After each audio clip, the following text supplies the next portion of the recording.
بسم اللہ الرحمن الرحیم۔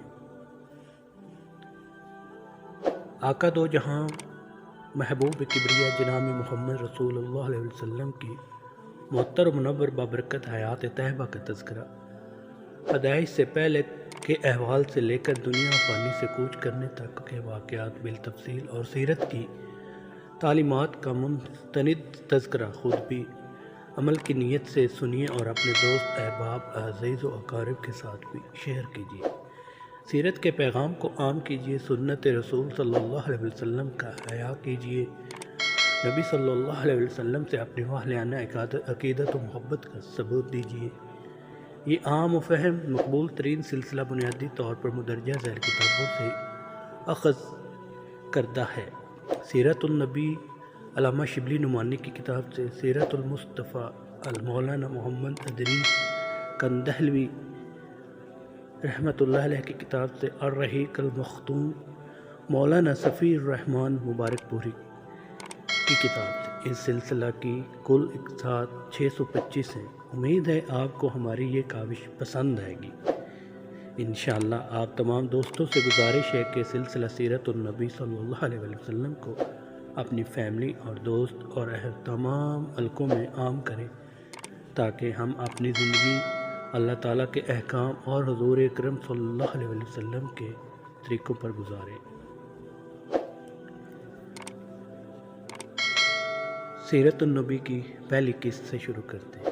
آج سے سیرت النبی کریم صلی اللہ علیہ وسلم کا مبارک سلسلہ شروع کیا جا رہا ہے، لیکن آپ صلی اللہ علیہ وسلم کی سیرت پاک کے تذکرے سے پہلے بہت ضروری ہے کہ آپ کو سرزمین عرب اور عرب قوم اور اس کے دور کے عمومی حالات سے روشناس کرایا جائے، تاکہ آپ زیادہ بہتر طریقے سے سمجھ سکیں کہ آپ صلی اللہ علیہ وسلم کی پیدائش کے وقت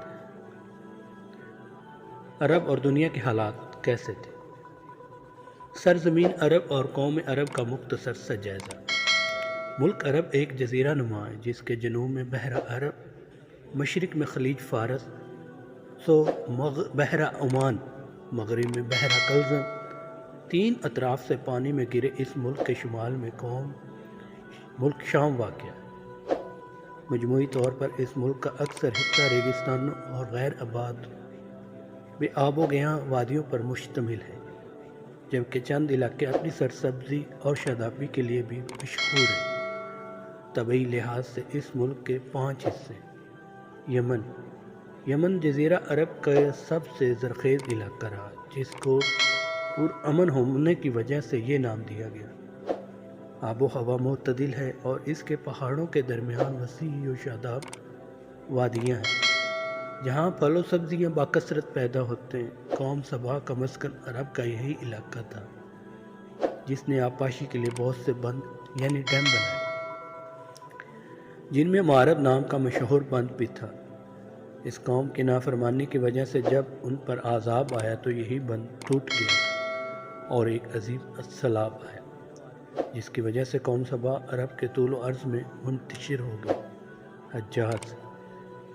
یمن کے شمال میں حجاز کا علاقہ واقع ہے۔ حجاز ملک عرب کا وہ حصہ ہے جسے اللہ نے نور ہدایت کی شمع فروزاں کرنے کے لیے منتخب کیا۔ اس خطہ کا مرکزی شہر مکہ مکرمہ ہے، جو بے آب و گیاں وادیوں اور پہاڑیوں پر مشتمل ہے، ایک ریگستانی علاقہ ہے۔ حجاز کا دوسرا اہم شہر یثرب ہے، جو بعد میں مدینہ النبی کہلایا، جبکہ مکہ کے مشرق میں طائف کا شہر ہے، جو اپنے سرسبز اور لہلہاتے کھیتوں اور سیاہ دار نخلستانوں اور مختلف پھلوں کی کثرت کی وجہ سے عرب کے ریگستان میں جنت ارضی کی مثل ہے۔ حجاز میں بدر، احد، بحر معونہ، حدیبیہ اور خیبر کی وادیاں بھی قابل ذکر ہیں۔ نجد۔ ملک عرب کا اہم حصہ نجد ہے، جو حجاز کے مشرق میں ہے اور جہاں آج کل سعودی عرب کا دارالحکومت الریاض واقع ہے۔ نمبر 2، حضرموت۔ یہ یمن کے مشرق میں ساحلی علاقہ ہے، بظاہر ویران علاقہ ہے۔ پرانے زمانے میں یہاں ظفار اور شیبان نامی 2 شہر تھے۔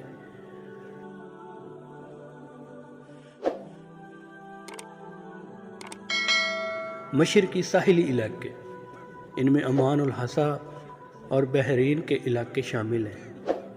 یہاں سے پرانے زمانے میں سمندر سے موتی نکالے جاتے تھے، جبکہ آج کل یہ علاقہ تیل کی دولت سے مالا مال ہے۔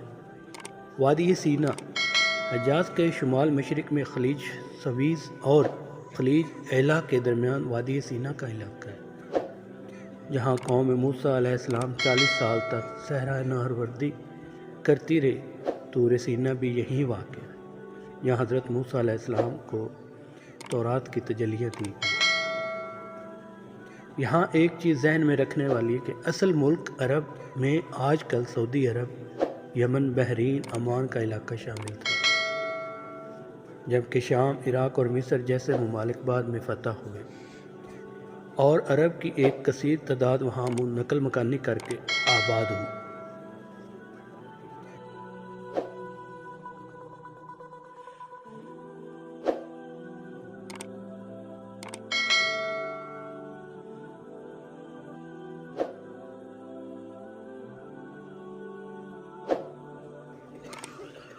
اور نتیجن یہ ملک بھی عربی رنگ میں ڈھل گیا، لیکن اصل عرب علاقہ وہی ہے جو موجودہ سعودیہ، بحرین، عمان اور یمن کے علاقے پر مشتمل ہے، اور اس جزیرہ نما کی شکل نقشہ میں واضح طور پر دکھائی جا سکتی ہے۔ عرب کو عرب کا نام کیوں دیا گیا؟ اس کے متعلق دو آراء ہیں۔ ایک رائے کے مطابق عرب کے لفظی معنی فصاحت اور زبان آوری کے ہیں۔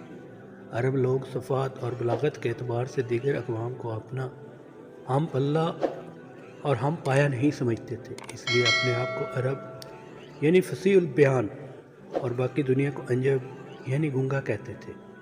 دوسری رائے کے مطابق لفظ عرب عرباس سے نکلا ہے، جس کے معنی صحرا اور ریگستان کے ہیں، چونکہ اس ممالک کا بیشتر حصہ دشت و صحرا پر مشتمل ہے، اس لیے سارے ملک کو عرب کہا جانے لگا۔ یہ سلسلہ ابھی جاری ہے۔ ناظرین، ملتے ہیں اگلی قسط کے ساتھ۔ اللہ حافظ۔